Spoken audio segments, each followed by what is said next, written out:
Welcome to today's Explainer. We're diving straight into a seriously chilling story of betrayal, the supernatural, and ultimate justice.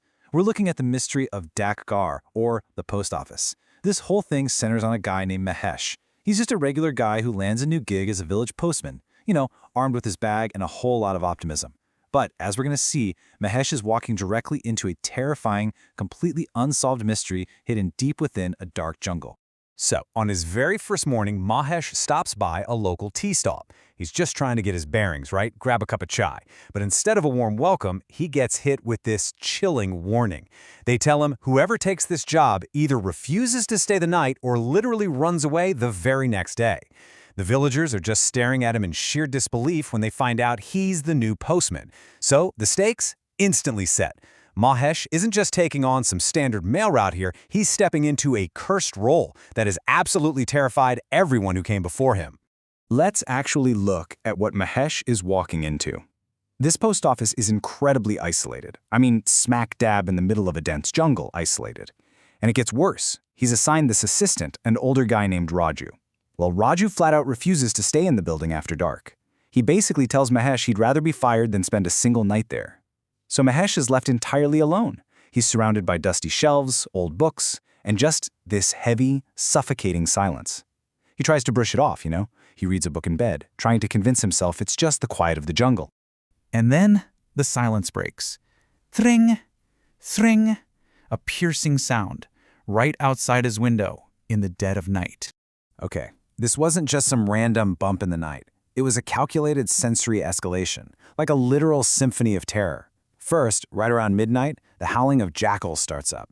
Then, out of nowhere, the village dogs start barking incredibly aggressively, like they're chasing something unseen. Next, the sound of heavy, labored breathing directly outside his door.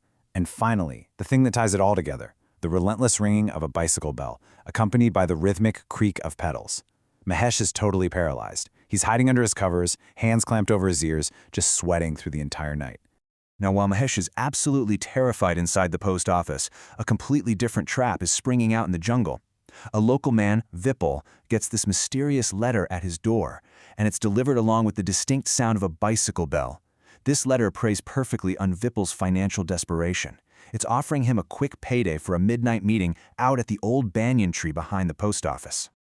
I mean, think about this amount, 5,000 rupees. It's remarkably meager. But it highlights something super profound about the villains in this village. See, Vipul is a greedy man. He's easily manipulated by the promise of quick cash. He ignores all the glaring red flags, the late hour, the mysterious sender, the downright eerie bicycle bell following him on the jungle path. He ignores it all, just for this tiny payout. It shows you exactly how cheaply human life and loyalty were valued by the people involved in this dark secret. And unfortunately for them, that greed leads directly into a timeline of absolute terror. See, this wasn't some mindless haunting. The entity operating in the jungle was on a strictly calculated schedule. Let's break it down. On night 1, Vipul goes to the banyan tree and is brutally mauled to death by what looks like a pack of dogs led by a phantom cyclist. Then, on night 2, the village chief's daughter, Nupur, and her husband, Baldev, get a very similar letter. But theirs promises that their hidden sins will be exposed unless they meet at midnight. They go, and within 15 minutes they meet the exact same gruesome fate. Which brings us to a huge turning point for our protagonist. Mahesh actually hears the screams on night 2 and runs out into the jungle. He even catches a brief glimpse of the phantom cyclist before tripping and hitting his head. But the next morning, amidst all the horror of the villagers and the grieving village chief, Mahesh finds something crucial. He finds the bloody letters left right near the bodies. And suddenly, Mahesh transitions from this terrified victim hiding under his blankets to a determined, albeit accidental, investigator. He realizes, wait a minute, these aren't random animal attacks. Someone or something is sending these letters. So, Mahesh demands answers from the village chief, and finally, the dark history of the post office comes to light. And this brings us to Aryaman. Aryaman was a local boy raised by a hard-working, widowed mother. He studied incredibly hard, made his mother proud, and actually became the village's very first educated postman. But his success was cut tragically short. His heavily mutilated body was found out in the jungle, a tragedy the village hastily covered up as a wild animal attack. And ever since then, not a single postman has been able to stay. But the big question staring us right in the face is this. Why did Aryaman's spirit return specifically to the post office? Why haunt the new postman? And why target Vipul, Nupur, and Baldev? To understand the ghost, we absolutely have to understand the motive. So Mahesh decides to stand his ground on the third night. He waits at the post office door, totally pushing past his fear. And the ghost of Aryaman actually approaches him. It leaves him a final letter that reveals absolutely everything. And it turns out the whole tragedy boils down to two entirely contrasting motives. Aryaman's letter explains the housing dispute that ultimately ended his life.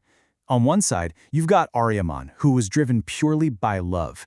He had saved his salary for years, even sold his ancestral land, all to buy the biggest house in the village so his mother could live like a queen.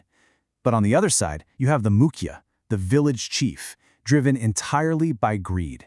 The chief wanted to keep Aryaman's cash, steal the property papers, and give that exact same house to his own daughter, Nupur. Aryaman's letter details the exact sequence of the betrayal, and suddenly, it all clicks into place.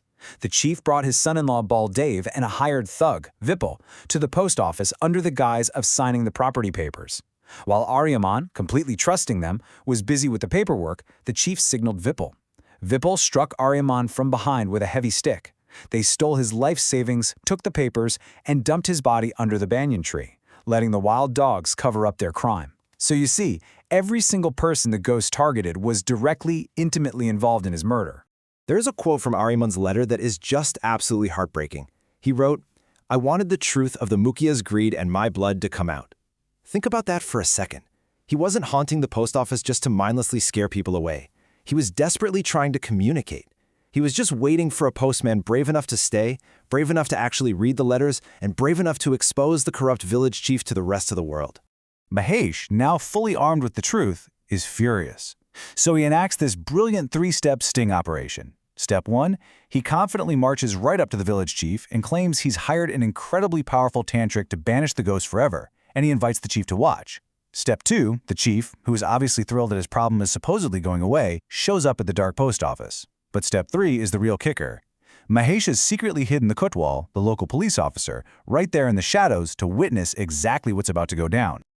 As the chief is waiting for this fake tantrik, the sound returns. Dring, dring. The bicycle bell rings out, but this time, Mahesh isn't the one who needs to be afraid. He is firmly in control of the situation. Aryaman's spirit materializes right in front of them, and the village chief, he completely loses his mind in terror. He starts screaming at Mahesh, and in his absolute panic, he shouts a fatal confession. He yells, "If I tell anyone I killed him, you won't leave me alive." Without even realizing it, the chief has just loudly and very publicly confessed to the premeditated murder of Aryaman. And right on cue, the police officer steps out from the shadows. He's heard every single word. The chief realizes he's been caught red-handed and tries to make a run for it into the jungle. But Aryaman is completely done waiting for human courts. In this swift, crazy act of supernatural karma, the spirit lifts the terrified village chief high into the air. He drops him from a massive height, and the chief meets his demise in the exact same spot in the jungle where he had so callously dumped Aryaman's body years prior. Talk about an ironic circle of vengeance, right? It's completely closed. We finally arrive at a really satisfying resolution. The police officially record Mahesh's statement, and the truth of this massive conspiracy is exposed to the entire village. But most importantly, Aryaman's mother is legally handed the deeds to the large house that her son had bought for her with his life's blood. Obviously, she is heartbroken over the loss of her boy, but she finally has the peace of knowing his dream for her actually came true. And as for Mahesh, he stays on as the village postman, completely undisturbed. Because now, when Mahesh hears that bicycle bell ringing in the night, he doesn't hide under his covers anymore. He knows it's just Aryaman, riding his route, expressing his eternal gratitude to the one postman who finally stopped to listen. So, I want to leave you with this thought to reflect on. If you heard a ghostly bell in the dead of night, would you run in absolute terror, or would you be brave enough to stay and hear its story?